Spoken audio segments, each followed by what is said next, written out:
Hey guys, welcome back to The Mind of Brandon, and welcome back to another Tuesday Tangent. As indicated by the title of this video, bearing comments on my video. Referring, of course, to the video I uploaded last week titled, Me, Kathy Griffin, and Richard Dawkins versus Bering and Donald Trump. Now, as I'm reading off this comment, I'm going to try my best to imitate the voice of Bering, so you guys are going to have to let me know down in the comment section just how atrocious my impression of Bering is. Dude, you're the one who just got bogged down into semantics. You literally got the thesaurus out to nitpick your way to a pedantic and disingenuous argument. Well, you started a semantical argument when you nitpicked What's-His-Face's examples of atrocities. You're all like, those aren't atrocities. This is what an atrocity is. Me, I was just exposing the flaws in your argument with the tools necessary for doing so. And frankly, you seem a little salty about it. The vast majority of the English-speaking world understands what is meant when they hear about political leaders committing atrocities. Well, I'm not sure that's actually been surveyed and statistically demonstrated to be the case, but let's assume for a moment that that's true. Let's assume it's true that the vast majority of the English-speaking world knows what is meant when someone starts talking about a political leader committing atrocities. Well, if that's the case, then when Kathy Griffin was talking about a political leader, Trump, committing atrocities, that means the vast majority of the English-speaking world knew what she was talking about, but you didn't, because you were all like, I don't know what atrocities this guy has committed. Can you give me examples? Is that really what you intended to communicate right there, Bering? I'm a little confused. I'm going to guess you don't go out of your way to formulate the same kind of argument when you hear people being labeled Nazis. Would that be somewhere near accurate?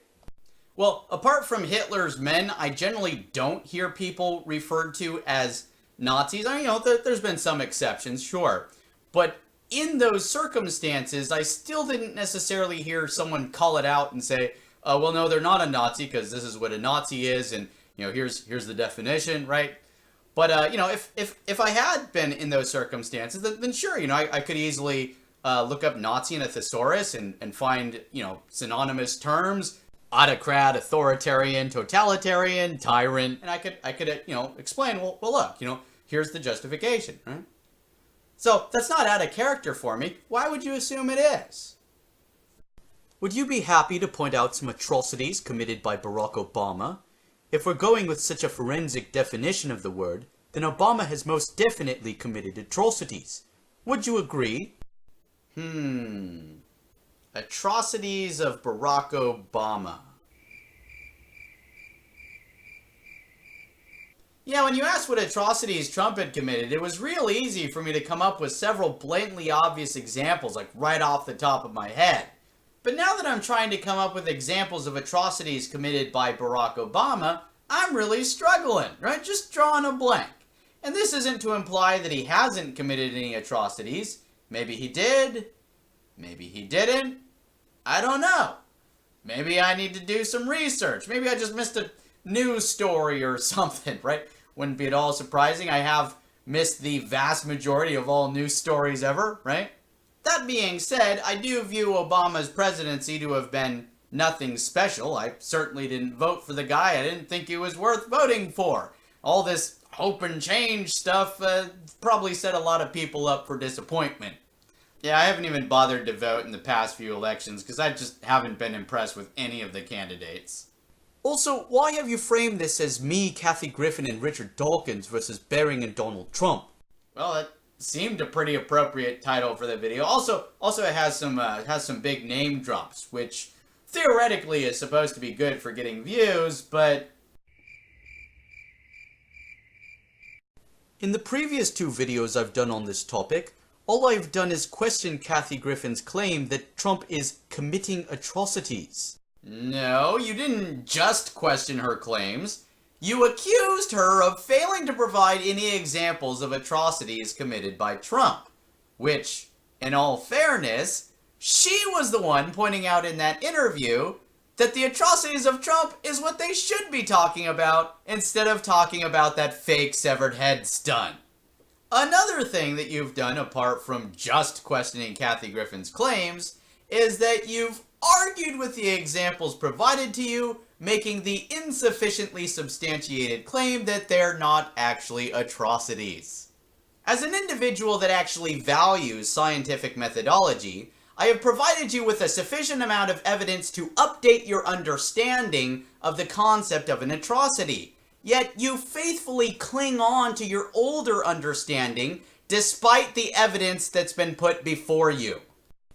And I still haven't had one atrocity in the sense that normal people who aren't intent on winning the argument with some imagined opposition use the word, presented to me. Well, that wasn't entirely coherent, but I get that you're trying to communicate that so far none of the examples anyone has provided, including mine, have met the standard of your personal narrow dogmatic understanding of what an atrocity is.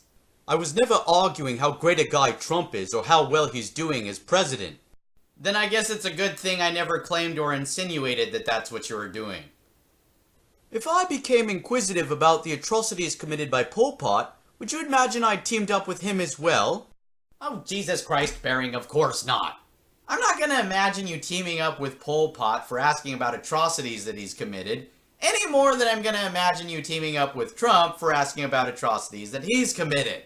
That's part of why the video is titled Me, Kathy Griffin, and Richard Dawkins versus Bering and Donald Trump, instead of Team Trump versus Team Anti-Trump. Nice straw man you've constructed, though. Way to stoop to completely misrepresenting the situation. Pathetic. Oh yeah, pathetic, says the guy who responds to my video in its inconspicuous comment section, instead of getting the balls to do a video response that could potentially be seen by his over 400,000 subscribers. Now, if there's anyone that sat through this entire video ignorant of what was in the video that Bering was commenting on, I'm going to recommend you actually watch that video before you start leaving ignorant comments down below. But, that's it for this video, guys. I hope you all enjoyed it. If you did, please give it a thumbs up and share it with other people. If you're interested in watching my future videos, please subscribe to this channel if you haven't already, and I'll see you all in the next one. So have a good one, guys, and peace.